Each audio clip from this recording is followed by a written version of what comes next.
Specially বাংলাদেশীদের আমরা যে লেভেলে একটা রেজিলিয়েন্ট জাতি, যে কোনো বাংলাদেশিকে বাংলাদেশের যে কোনো প্রান্তর থেকে আপনি তুলে পৃথিবীর যে কোনো জায়গায় আপনি ফেলে দেন, আপনি দেখবেন সে কিছু না কিছু করে এবং সে ভালো করে।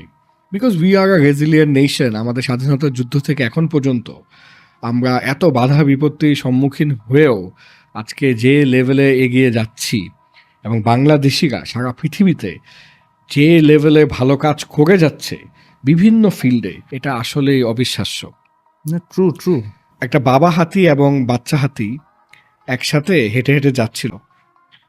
তো বাবা হাতি আকাশে হঠাৎ করে ঈগল পাখিকে দেখে বাচ্চা হাতিকে বলছে যে, বাবা, আমার খুব শখ ছিল, স্বপ্ন ছিল যে আমি এইভাবে আকাশে উড়ব। আমি তো আমার জীবন দশায় পারলাম না, কিন্তু বাবা, তোমার পারতে হবে। তো বাচ্চা হাতি ভাবলো যে, ও আচ্ছা, বাবার এটা স্বপ্ন যে আমি